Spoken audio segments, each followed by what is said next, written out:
5 மாதமாக முடங்கியுள்ள பென்ஷன் வேண்டும் என்ற கோரிக்கையுடன் 90 வயதான பாட்டி சாலை முற்றுகை போராட்டம் நடத்தியது. கருப்பு பாலம் பகுதியைச் சேர்ந்த பெண்ணம்மா தான் போராட்டம் நடத்தியது. வண்டிப்பிரியாரில் 5 மாதமாக தடைபட்டுள்ள பென்ஷனை வேண்டும் என்ற கோரிக்கையுடன் வண்டிப்பிரியார் கருப்பு பாலத்து 90 வயதுடைய பாட்டிதான் போராட்டத்தில் இறங்கியது. கடந்த தினம் மாலையில்தான் எதிர்ப்பு போராட்டம். கருப்பு பாலம் பகுதியைச் சேர்ந்த பொன்னம்மா தான் பென்ஷன் வேண்டும் என்ற கோரிக்கையுடன் போராட்டத்தை முன்வைத்தது. வாழ்க்கையை முன்கொண்டு செல்லக்கூடிய கடைசி வழியும் அடைக்கப்பட்டதை தொடர்ந்தான் இந்த அம்மா இதுபோன்ற போராட்டத்தில் இறங்கியது. 5 மாதம் பென்ஷன் முடங்கியது சொந்த அருகில் உள்ளவர்களின் காரணத்தில் தான் இவர்கள் உணவு உண்டு முன் சென்றது.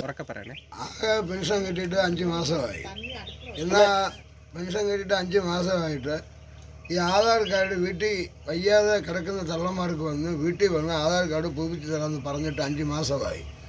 തള്ളയ്ക്ക് ഇരുന്ന സ്ഥലത്ത് മുട്ട് മാറാനൊന്നും പറ്റുമില്ല. അപ്പോൾ വന്ന് ചെയ്തു കൊടുക്കാൻ പറഞ്ഞപ്പോൾ ചെയ്യുന്നുമില്ല. ആധാർ കാർഡ് പുതുപ്പിച്ചാലേ പെൻഷൻ കിട്ടത്തുള്ളൂ പറയുന്നുണ്ട്. എന്നാൽ വന്ന് ചെയ്യാമെന്ന് പറഞ്ഞാൽ ചെയ്തു കൊടുക്കണ്ടേ, ചെയ്യുന്നുമില്ല. കഞ്ഞിക്ക് നിവർത്തിയില്ല. എന്ത് ചെയ്യും? പണിയുമില്ല. എന്ത് ചെയ്യാനാ? പഞ്ചായത്തിലൊക്കെ അറിയിച്ചില്ലേ? എല്ലാ സ്ഥലത്തും അറിയിച്ചിട്ടുണ്ട്. അവർ വന്ന് പറഞ്ഞതല്ലയോ. പിന്നെയും ചെയ്യാതെ ഇരുന്നിട്ട് കഞ്ഞിക്ക് നിവർത്തിയില്ല. എന്നാ ഈ പട്ടികൾ ചാകാൻ പറ്റുമോ? ഇത് കഞ്ഞി കുടിക്കാനല്ലേ ഈ പെൻഷൻ.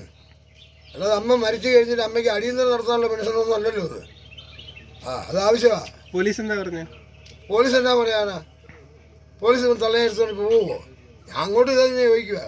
നിവൃത്തിയില്ലെങ്കിൽ എന്ത് ചെയ്യും? ഇത് അന്യായ കോടതി പോലുള്ള സംഭവം കാണിക്കരുത്. ചെയ്യാമെന്ന് പറഞ്ഞാൽ ചെയ്തു കൊടുക്കണം. ജനങ്ങളുടെ വോട്ടും മേടിച്ച് കാര്യവും നടത്തിയിട്ട് ഒന്നും ജനങ്ങൾ തിരിഞ്ഞു നോക്കുന്നില്ലെങ്കിൽ ഇതിനാ പിന്നെ ജനസേവകനെന്ന് പറഞ്ഞ് നടക്കുന്നത്. ഒന്നിനെ കൊടുക്കില്ലേ, പെണ്ണങ്ങ് ഇല്ലാതാക്ക്. ഇല്ലെന്ന് പറഞ്ഞു കഴിഞ്ഞാൽ വിഷയം തീർന്നില്ലേ? ഇത് മരുന്ന് മേടിക്കാൻ കാശില്ല, കഞ്ഞിക്ക് വഴിയില്ല, എന്ത് ചെയ്യും?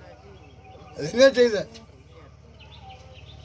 கூலித்தொழிலாளியான மகனுக்கு வாரங்களாக வேலையும் இல்லை.